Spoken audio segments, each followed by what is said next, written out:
Hi, this is Peter Woolfolk speaking. Now, first of all, thank you so very much for listening to the podcast. Now, I am very excited to let you know that the podcast is now available on Amazon Alexa. You know the drill. Simply say, Alexa, play Public Relations Review Podcast, and she'll take it from there. And again, thank you for listening. And if you enjoy the program, please become a subscriber. Now, on to the podcast.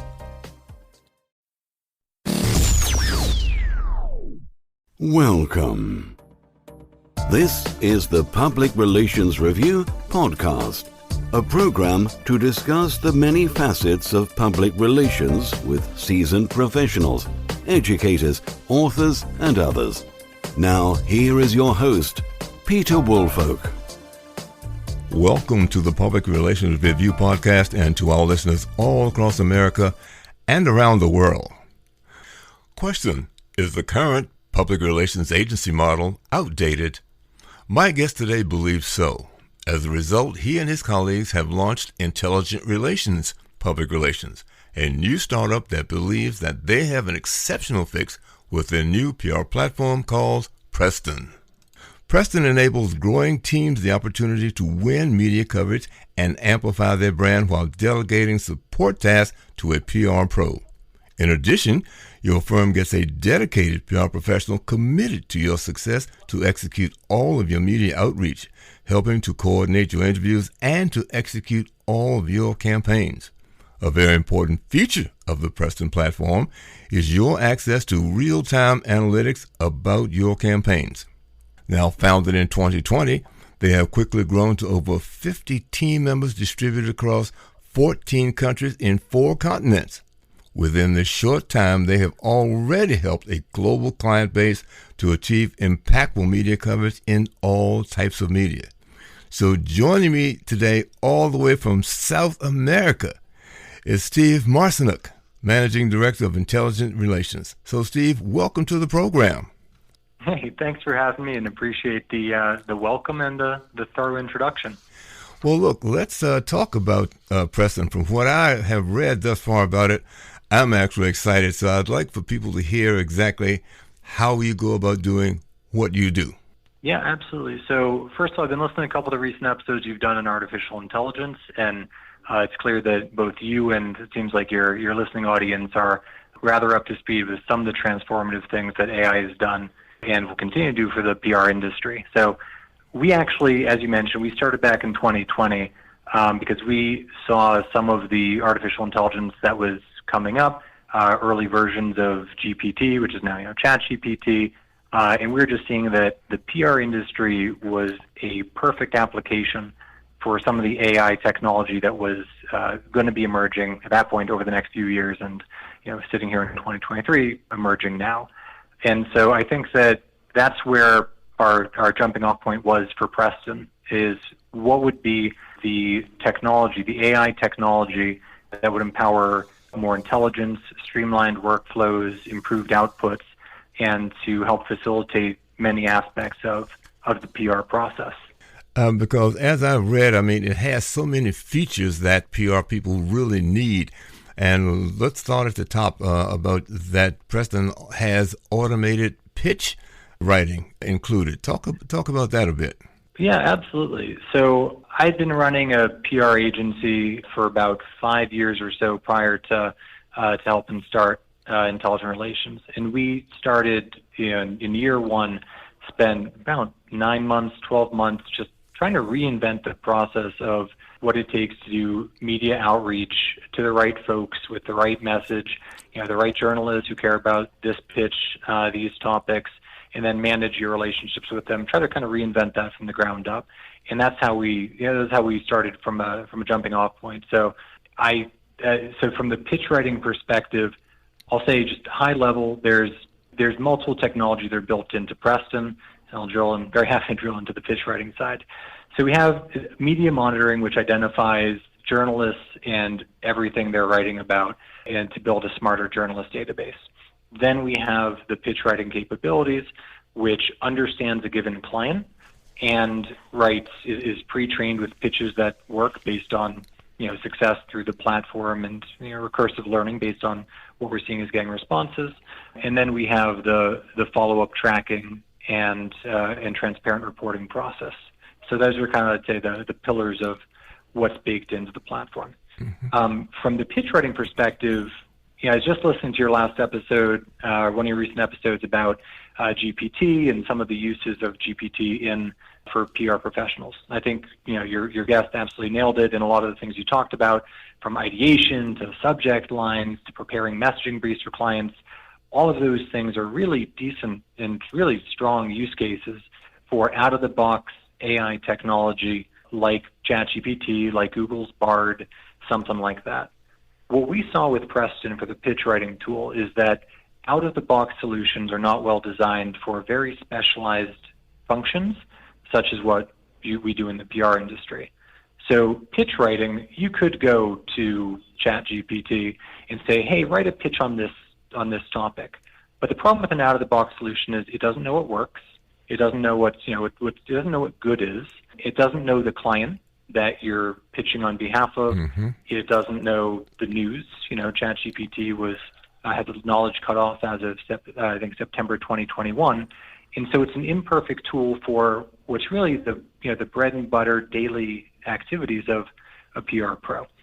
So instead, what we did is we built a framework where Preston has an individual account set up for any individual client, where it learns that company.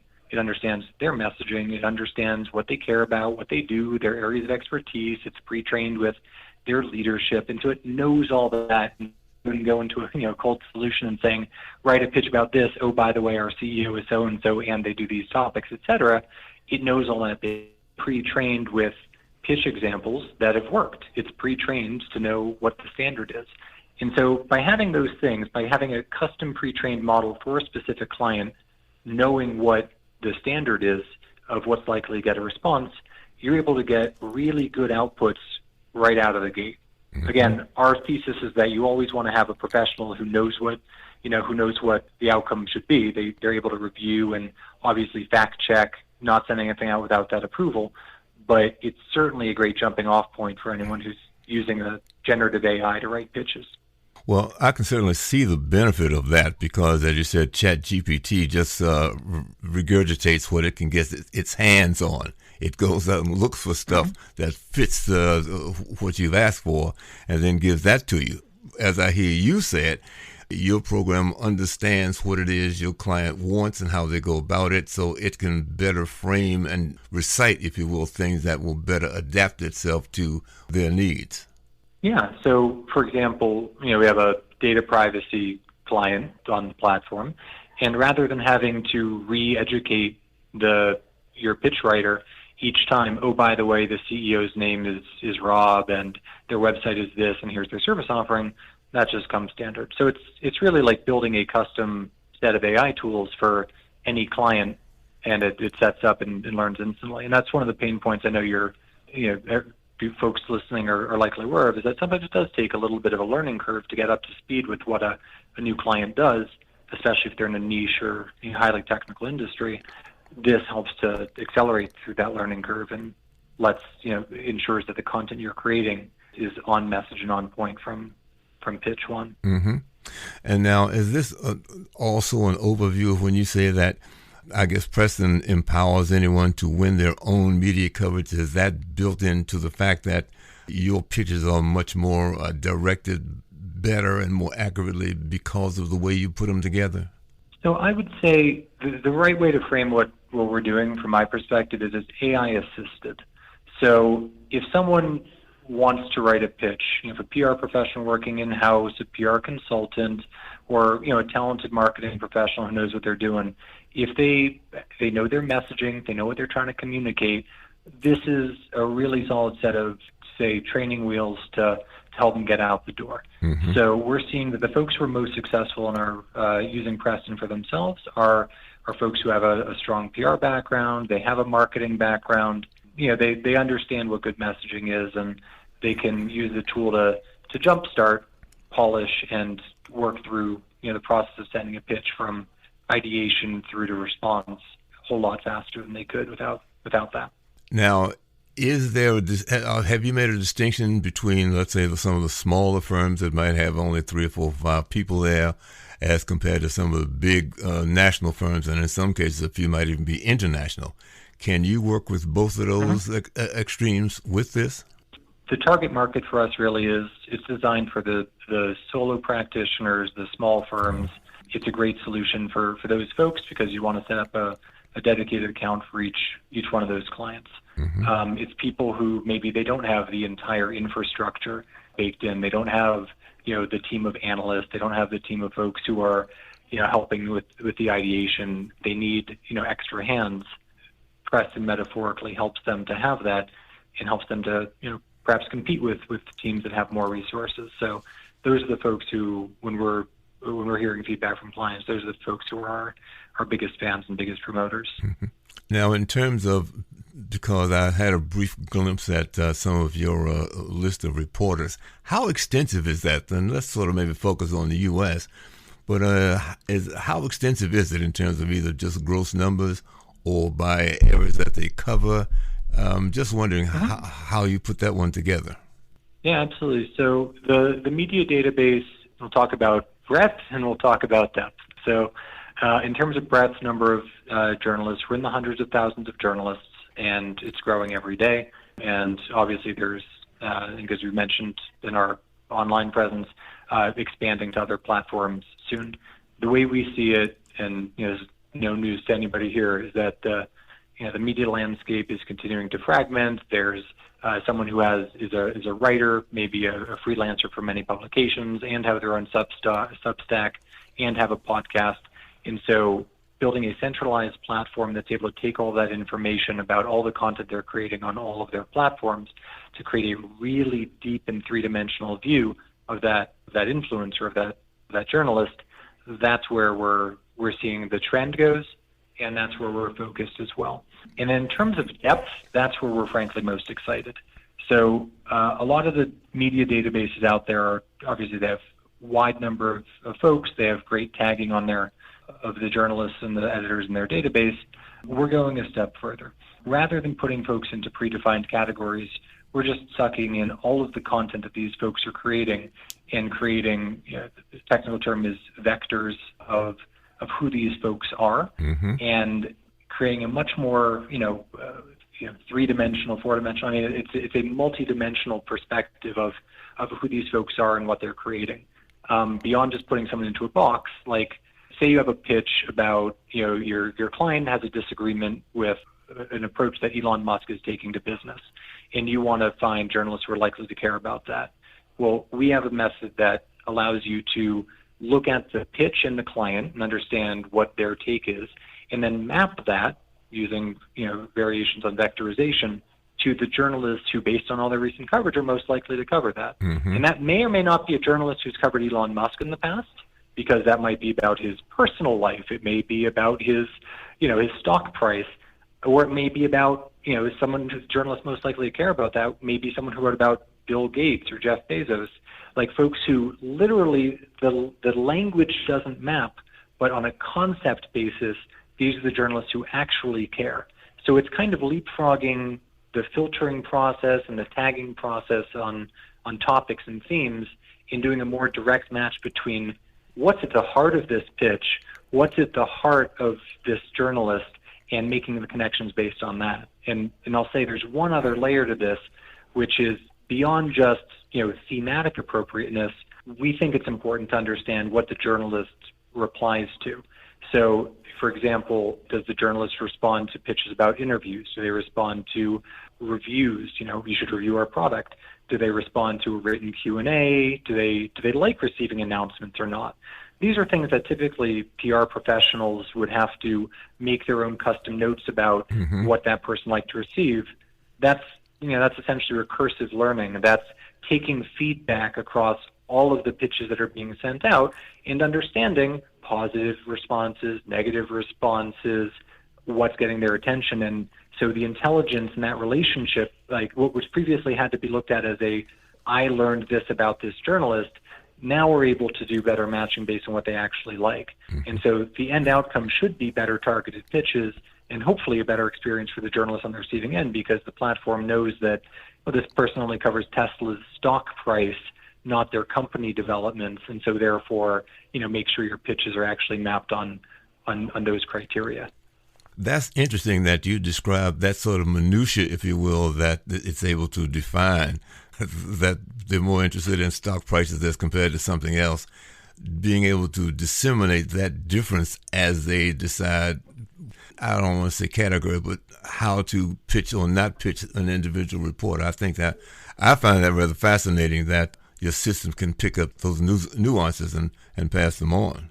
Yeah, well, it really is. It's deconstructing with our team what are the things that our internal PR team cares about. What are the things that matter? And so we're looking at, many, many thousands of pitches and responses and what ended up resulting in media coverage. And we're realizing, okay, that's a distinction.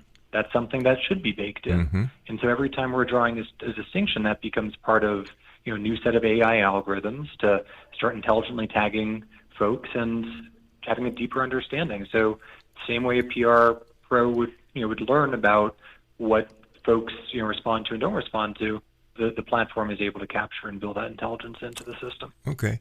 Well, since you mentioned that, let's talk a bit more about media monitoring. How many different things, programs and platforms are you listening to, and what are you looking for? How do you discriminate? How do you break down information and decide where should it go and whom should it go to? Sure. So our platform is by design, it's content agnostic. So that's a fancy way of saying a transcript of a podcast versus an article versus a tweet or a caption on a social media post. All of that is content that can be fed in to the platform via APIs and analyzed and tagged back to the folks who are creating that content. So in terms of sources, we use a number of different data providers to be the raw, to provide that raw content. And that's actually one of the things that made this a very good moment for creating, communications technology, is that the ability to process massive amounts of data is now possible to scale it wasn't previously. Mm-hmm. So you can now analyze, we got in the last couple of months, 35 million plus articles in our database. Wow. We can process all of those in, depending on the analysis, in hours, in a day, and we can process all data flowing into the platform in real time along all those kinds of criteria. And that's just, that's possible now, and it previously wasn't.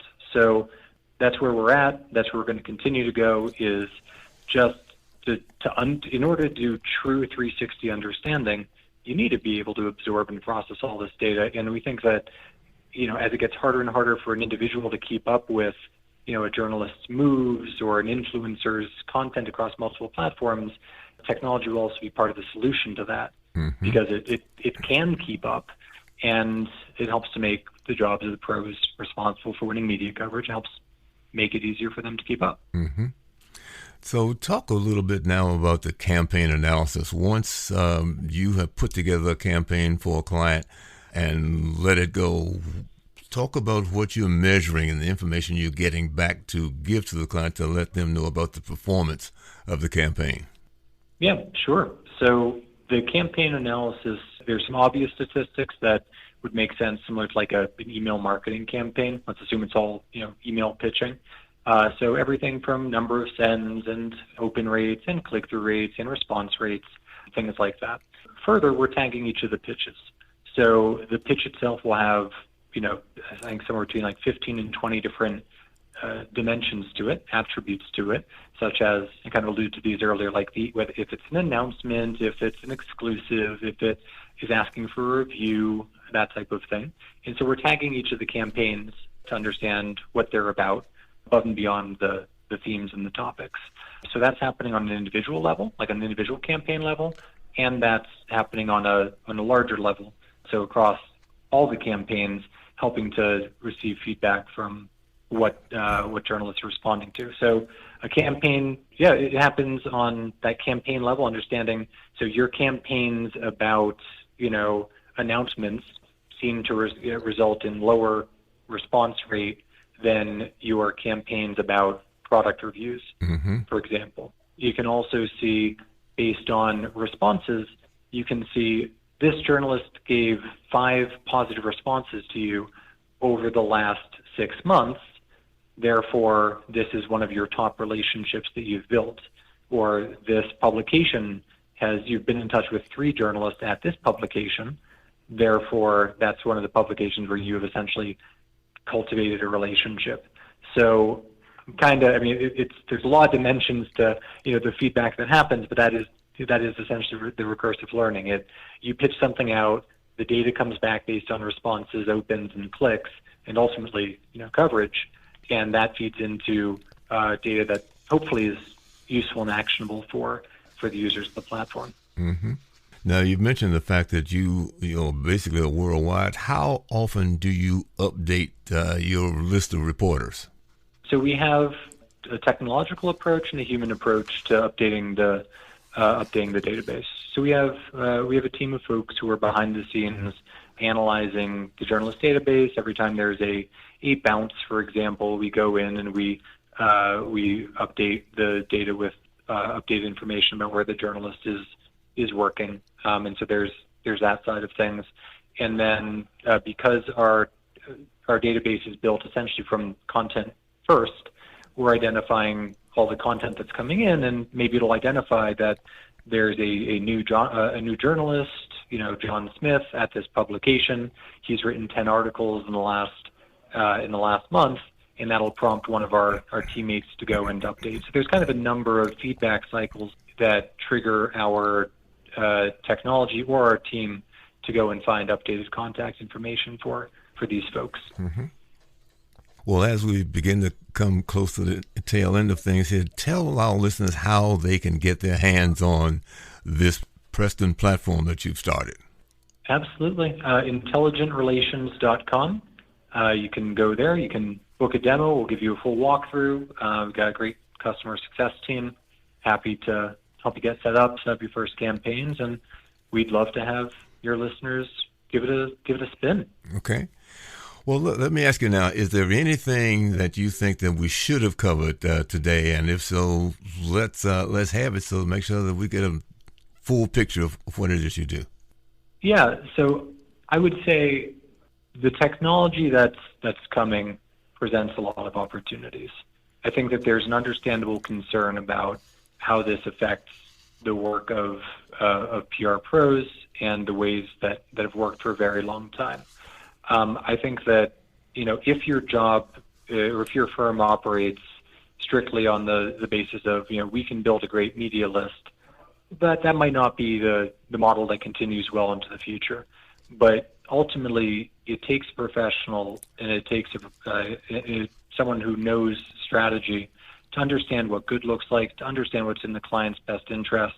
And so the juicier, more valuable work that we've all made our livings doing is going to continue, and it's those who adapt to the new technology and adopt it in their workflows that will probably end up getting the competitive edge in the next couple of years. But this tech is coming, and it has the opportunity to accelerate a lot of things really quickly. And so really encouraging, whether it's us or other technology providers in the space, really encouraging folks listening to give it a spin, to try some of this tech, because it could offer real meaningful change to the way we see success for our clients. Well, Steve, I want to say thank you so very, very much. I have certainly learned a lot, and let me encourage my listeners to actually go read a bit more about this, because once I read what was going on, I had to reach out and get Steve on this program to let you hear about it. And I think once you read more information about it, you too will become excited about this. So let me once again thank my guest, Steve Marsenuk. He's the managing partner from Intelligent Relations Public Relations and their new platform, Preston. And again, to my listeners, thank you for listening. Please share this episode with your colleagues as well. And join me again for the next edition of the Public Relations Review Podcast. This podcast is produced by Communication Strategies, an award-winning public relations and public affairs firm headquartered in Nashville, Tennessee. Thank you for joining us.